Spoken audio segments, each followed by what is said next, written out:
Selamat hari Selasa teman-teman. Kita bertemu kembali di dalam PA Online GKI Immanuel Malang. Dan hari ini kita akan bersama-sama membahas dari Kisah Para Rasul pasal yang kelima. Kita sudah sampai pada ayatnya yang ke-12 sampai 16. Judulnya Tanda-tanda dan Mujizat. Saya akan membacakan bagian firman Tuhan ini untuk kita sekalian. Dan oleh rasul-rasul diadakan banyak tanda dan mujizat di antara orang banyak. Semua orang percaya selalu berkumpul di serambi Salomo dalam persekutuan yang erat. Orang-orang lain tidak ada yang berani menggabungkan diri kepada mereka. Namun mereka sangat dihormati orang banyak. Dan makin lama makin bertambahlah jumlah orang yang percaya kepada Tuhan, baik laki-laki maupun perempuan. Bahkan mereka membawa orang-orang sakit keluar ke jalan raya dan membaringkannya di atas balai-balai dan tilam, supaya apabila Petrus lewat, setidak-tidaknya bayangannya mengenai salah seorang dari mereka. Dan juga orang banyak dari kota-kota di sekitar Yerusalem datang berduyun-duyun serta membawa orang-orang yang sakit dan orang-orang yang diganggu roh jahat, dan mereka semua disembuhkan.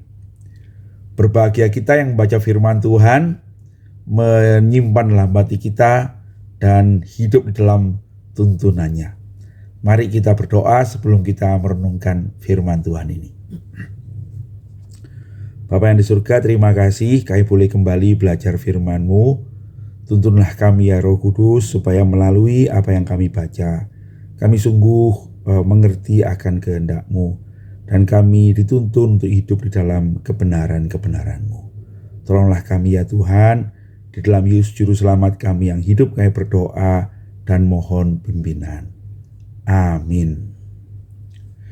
Nah, saudara-saudara sekalian, bagian firman Tuhan yang kita baca ini, kalau kita perhatikan itu seperti sebuah sekali lagi kesimpulan ya tentang bagaimana keadaan jemaat yang mula-mula itu ya.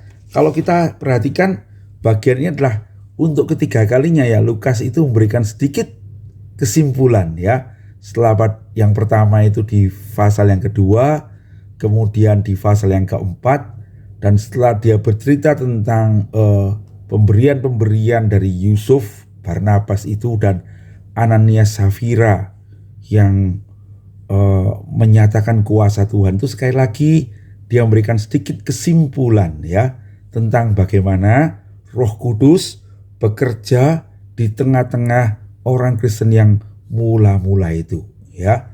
Nah, dikatakan pada ayat yang ke-12 itu bahwa Roh Kudus itu membuat rasul-rasul itu mengadakan banyak tanda dan mujizat di antara orang banyak.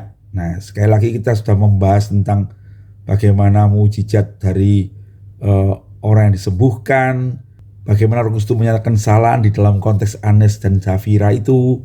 Nah, saudara-saudara, kemudian dikatakan bahwa semua orang yang percaya itu berkumpul di serambi Salomo dalam persekutuan yang erat.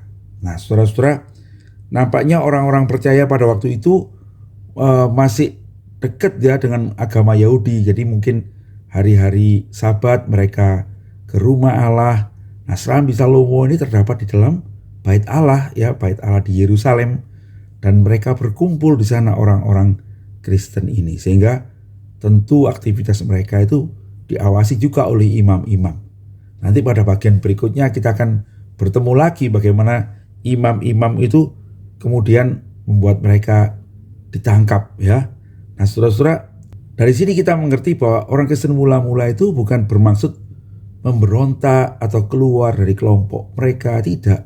Tapi mereka itu kemudian menghayati iman mereka dengan cara yang berbeda, karena Kristus Yesus itu yang sekarang menjadi pusat perhatian mereka untuk belajar. Jadi mereka bertemu bersama-sama dalam persekutuan yang erat, belajar bersama-sama tentang ajaran-ajaran Tuhan Yesus yang dipimpin oleh para rasul-rasul. Dan dikatakan di ayat 13 itu, orang-orang lain tidak ada yang berani menggabungkan diri kepada mereka. Nah, nampaknya ada sesuatu yang terjadi setelah peristiwa Ananias dan Safira itu, di mana Ananias dan Safira itu menerima hukuman Tuhan karena mereka menipu Roh Kudus itu, dan itu mendatangkan ketakutan, ya. Sehingga dikatakan bagian ini ada ketakutan untuk bergabung kepada mereka. Nah, namun ketakutannya itu bukan negatif, saudara-saudara, ya. Sebab dikatakan berikutnya, namun mereka sangat dihormati orang banyak. Jadi ketakutannya itu lebih ke arah hormat gitu ya, lebih ke arah ini kelompok yang baik begitu, sehingga mereka kalau mau bergabung itu ada sungkannya, apakah saya bisa bersama-sama dengan mereka begitu, sehingga mereka mendapatkan kehormatan karena integritas, karena kebersamaan yang baik, di mana mereka saling memberi, saling mengasihi. Tapi satu sisi kejahatan-kejahatan juga dinyatakan di dalam kelompok ini gitu ya, sehingga kalau orang salah ya dihukum, yang kurang baik ya ditegur begitu ya. Sehingga di ayat 14 menarik, dikatakan begini, sekalipun orang banyak itu takut untuk bergabung. Di ayat 14 dikatakan makin lama makin bertambah jumlah orang yang percaya pada Tuhan, baik laki-laki dan perempuan. Saudara-saudara, kenyataannya adalah banyak orang yang ingin bergabung, sekalipun mereka merasa kalau bergabung dengan kelompok ini, orang semula-mula itu ada komitmen yang harus mereka penuhi begitu ya. Tetapi itu menarik gitu ya, karena kelompok ini kelompok yang baik dan menjadi berkat gitu ya. Mereka ada kebersamaan dalam berbagi, saling mengasihi, yang salah ditegur. Jadi orang-orang itu merasa mereka mendapatkan sebuah kelompok yang sungguh membangun hidup mereka ya. Mereka dihargai, dan kemudian banyak orang ingin bergabung, baik laki-laki dan perempuan ya. Dan dikatakan jumlah mereka bertambah banyak. Nah, dikatakan di ayat 15 dan 16 itu, bahkan mereka itu orang-orang percaya itu kemudian membawa orang-orang sakit keluar. Jadi mereka mulai mengajak barangkali saudara-saudaranya, teman-temannya yang sakit gitu ya. Dan mereka ayo ketemu dengan para rasul itu ya. Mereka adalah orang-orang yang mengasihi Tuhan, yang dikasihi Tuhan, dan ada kuasa yang bisa menolong kalian begitu. Dan kemudian orang-orang yang sakit itu dibawa keluar, ditaruh di balai-balai, di pinggir-pinggir jalan, supaya kalau Petrus lewat, dia bisa menjamah mendoakan mereka, seperti kejadian orang yang di dekat pintu gerbang indah di dekat Serambi Salomo itu ya. Nah, bahkan dikatakan mereka cuma berharap setidaknya bayangan Petrus itu dan para rasul itu mengenai mereka. Dan itu artinya kalau bayangan itu kena mereka, mereka disembuhkan begitu ya. Bahkan juga dikatakan orang-orang banyak dari kota-kota di sekitar Yerusalem mendengar hal itu. Jadi berita ini sudah sampai keluar kota Yerusalem. Dan kemudian mereka berduyun-duyun membawa orang sakit untuk mendapatkan kesembuhan. Bahkan bukan cuma orang sakit, saudara-saudara, dikatakan juga bahwa ada orang-orang diganggu roh jahat dibawa ke sana. Dan komentar terakhir dari Lukas adalah mereka semua disembuhkan. Dengan kata lain, saudara-saudara, kuasa yang ditunjukkan oleh rasul-rasul itu sangat nyata. Nah, saudara, itulah keadaan jemaat yang mula-mula yang menunjukkan karya Roh Kudus di tengah-tengah jemaat itu ya, yang membangkitkan 3 hal yang boleh kita pelajari pada PA kali ini. Yang pertama adalah ketika kuasa Roh Kudus bekerja, muncullah persekutuan yang erat di antara orang-orang percaya. Persekutuan yang erat yang menunjukkan kasih, tapi bukan eksklusif dan menyingkirkan orang lain, tetapi persekutuan yang menarik orang untuk bergabung ya. Mereka itu berada di serambi Salomo. Mereka bukan satu kelompok yang memisahkan diri, tapi nampaknya mereka tetap beribadah di rumah Tuhan. Tetapi pada hari-hari yang lain, di serambi Salomo itu, mereka belajar tentang ajaran-ajaran Tuhan Yesus yang diteruskan oleh para rasul-rasul itu. Ada persekutuan yang erat. Yang kedua, saudara-saudara, bukan cuma mereka punya persekutuan yang erat, tetapi mereka punya kehidupan yang kudus, ya, yang berbeda. Hidup yang saling mengasihi, itu yang pertama. Kalau kita lihat bagaimana mereka memecah roti bersama, mereka menyerahkan hartanya untuk menjadi milik bersama, ya. Rasul-rasul itu memperhatikan yang miskin dan mereka membawa orang sakit untuk disembuhkan. Nah, mereka itu ada hidup yang kudus, ya, sehingga menimbulkan rasa hormat pada banyak orang, ya. Nah, tetapi kehormatan itu juga dibangun bukan cuma karena mereka saling mengasihi dan saling menguatkan dan belajar bersama, tetapi adalah teguran pada mereka yang salah, ya, ketegasan pada apa yang baik.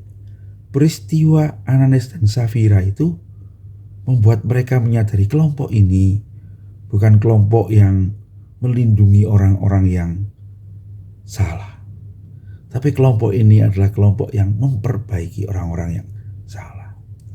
Kalau mempunyai maksud-maksud yang tersembunyi bergabung, malah jadi celaka, ya, seperti Ananias dan Safira itu. Sehingga kelompok orang percaya ini dihormati sebagai orang-orang yang tulus hati, yang bergabung dengan maksud yang baik, bukan bergabung untuk suatu maksud yang tersembunyi, bukan tempat untuk mencari muka, bukan tempat untuk mencari nama, ya, tetapi tempat untuk mengasihi dan dikasihi, ya. Sehingga muncullah sebuah kelompok yang indah, yang membuat orang-orang merasakan ada berkat di dalamnya, ya. Ada integritas yang dinyatakan, ketulusan hati itu, ya. Dan kemudian yang terakhir, saudara-saudara, kita melihat dari ayat 15-16 itu ada kuasa-kuasa Roh Kudus yang nyata dalam hal-hal kesembuhan, ya, dan pengusiran setan-setan. Nah, saudara-saudara, barangkali kita bertanya, apakah hal itu masih perlu sampai sekarang? Saya tidak bisa menjawab, saudara-saudara, ya. Tetapi yang jelas pada masa awal kuasa itu sangat nyata. Karena memang Injil belum ditulis dengan lengkap, ya. Cerita tentang Tuhan itu lebih diceritakan sebagai oral, secara oral, sebagai cerita tentang pengajaran itu, ya. Tetapi ada kuasa Roh Kudus yang menyertai dengan pernyataan-pernyataan ilahi berupa kesembuhan-kesembuhan dan kuasa untuk mengusir yang jahat, menyatakan kesalahan seperti Ananias dan Safira itu, ya, yang membuat kemudian cerita itu, berita Injil itu diteguhkan. Orang-orang yang percaya itu bersama-sama bersekutu, ya. Dan kemudian memang kita mengerti Injil itu kemudian ditulis. Saya percaya bahwa itu adalah apa yang dibutuhkan untuk pemberitaan Injil pada waktu itu. Dan Roh Kudus mengaruniakan hal itu kepada mereka. Bagaimana dengan sekarang, saudara-saudara? Sekarang kita sudah mempunyai Injil yang tertulis ini. Kita mempunyai kesaksian-kesaksian seperti yang kita baca hari ini. Bagaimana Roh Kudus bekerja dengan kuat, dengan kuasanya untuk membuat orang-orang pada masa itu percaya pada Tuhan. Saudara-saudara, barangkali kita tidak melihat kenyataan seperti pada waktu yang lalu, penyembuhan itu seperti pada waktu yang lalu. Tetapi saya percaya begini, Roh Kudus akan memberikan apa yang kita butuhkan untuk membawa kabar baik, membawa Injil ini untuk menjadi keselamatan bagi banyak orang. Maka mari kita bersandar kepada Roh Kudus. Pada waktu yang lalu, kuasa-kuasa itu nyata dengan pengusiran setan dan kesembuhan-kesembuhan.